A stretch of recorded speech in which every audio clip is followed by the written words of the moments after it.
Turabasuhuje mwebwe mwese mukurikirana Fist TV 5 kuri 5. Nababwiye ko nta makuru namwe tutazabazanira, yaba amakuru y'imyidagaduro, amakuru avugwa ku bizahura n'imyidagaduro, ndetse ni buri kimwe. Naho ndi mubana ni Hashko. Rero ni mu gihe Stade Amahoro yatangiye kurimbishwa imitako ya kinyarwanda igiye itandukanye, ubwo iyi stade rwose igiye kuba yuzura muri 2024 igatangira gukorerwamo, ndetse izaba ari stade nini mu buryo bugaragara. Imirimo rero yo kubaka stade ndetse no kuyivugurura, iyi ni Stade Amahoro igeze kure, ndetse yewe kugeza ubu yatangiye no gushyirwaho imitako y'inyuma. Stade Amahoro iherereye mu mujyi wa Kigali i Remera, ikaba yarubatswe mu 1986, ndetse yewe ni nayo imaze imyaka myinshi kurusha izindi mu Rwanda. Kugeza ubu iyi stade iri kuvugururwa mu buryo budasanzwe, ndetse hari bamwe banavuga ko ahubwo iri kubakwa bundi bushya bitewe n'ukuntu niyuzura izaba imeze. Biteganyijwe ko rero iyi mirimo izarangira muri 2024, nk'uko muri kubona ku mafoto. Rero muri kubona ko ari stade nziza rwose igaragarira n'ijisho, izaba ari nini mu buryo bugaragara, izaba ifite ubushobozi bwo kwakira abantu 45,000 bicaye neza bemye, ndetse yewe izaba yemewe n'ishyirahamwe ry'umupira w'amaguru FIFA kwisi. Ntabwo azaba ari nk'iriya yihuye ubwo igenda iteza ibibazo rimwe na rimwe, bikaba bitemerwa ko yakakira imikino mpuzamahanga. Bikaba ari ibintu tugomba kwishimira, ndetse tugashimira na perezida wacu ukomeje kugenda adukorera amateka ahindura byinshi rwose, ibintu byiza cyane.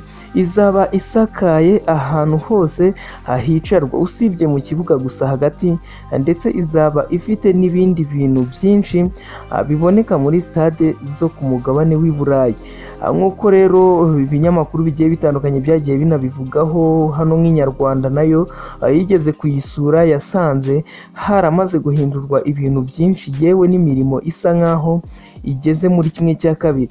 Kuri ubu iyi stade yatangiye kurimbishwa inyuma hifashishijwe imitako ya kinyarwanda yitwa imigongo, nk'uko amafoto yagiye hanze mu minsi yagiye ishira agenda bigaragaza.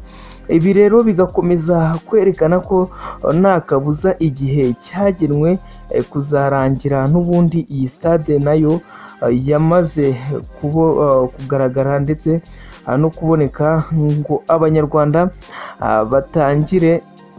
batangire kuyikoresha.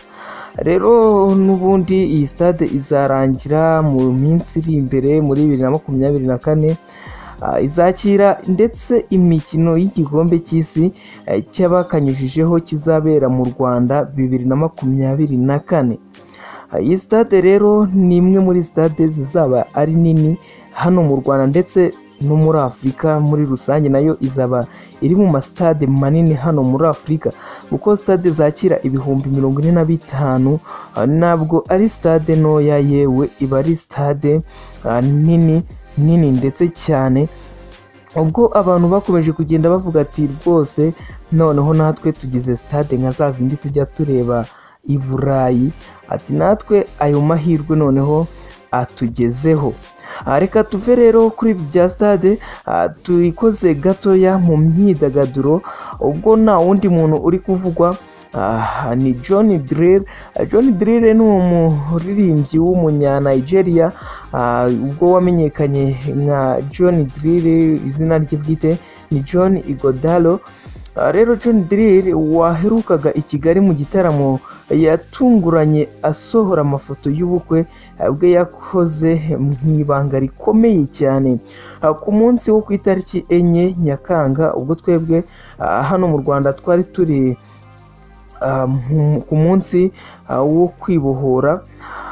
Ku itariki 4 Nyakanga 2023 nibwo Drille uyu cyangwa se ubwo muri Mavin Record Don Jazzy uyobora inzu ya Mavin Record isanzwe ireberera inyungu z'uyu muhanzi yatangaje aya makuru yifashishije amafoto ari kumwe na John Drille nk'uko muri kubibona ku mafoto ubwo yari ari kumwe n'umukunzi we bigaragara ko yatashye ibirori byabo by'ubukwe bwabaye mu ibanga rikomeye, aho yagize ati indirimbo zose zitangaje z'urukundo John Drille yanditse mu buzima bwe byari bikwiye ko adusangiza iy'ubuzima bwe n'umwe mu bagore batangaje nigeze mpura nabo. Ndabishimira cyane mwembi ndetse nkabyishimira. Imana ikomeze guha umugisha ubumwe bwawe. John Drille ndetse nawe yabaye nk'uwemeza aya makuru ndetse ubwo yashyiraga ku mbuga nkoranyambaga ze amashusho y'indirimbo aheruka gukora yise The Best Party ikubiyemo ubuzima bw'urukundo yanyuranyemo n'umukunzi we.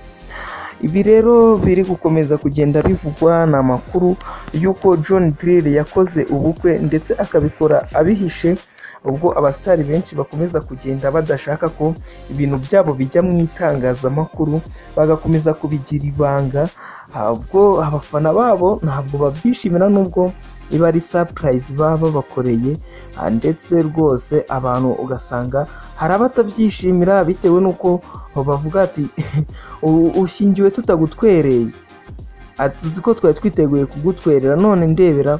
Rero aba yabikoze mu ibanga agatumira bamwe ba hafi akirinda kubishyira mu itangazamakuru, kuko ngo iyo byagiye mu itangazamakuru usanga hari ibipfa cyangwa se ugasanga hari utuntu tumwe na tumwe tuba tutagiye tugenda neza bashyize hanze, ugasanga niba hari nk'akantu katagenze neza ugasanga nako bagashyize hanze kandi muri make we atabishakaga, rero ugasanga barabikoze kandi we atabyifuzaga. Rero nta handi hantu wavana amakuru nk'aya ngaya uretse kuri Fist TV. wowe kanda subscribe tubane umunsi ku munsi, na wundi muzajya mubana ni #pro. Dukurikire ku mbuga nkoranyambaga zacu kuri TikTok ni Fist TV, kuri Instagram ni Gihozo Brenda, tubane 5/5.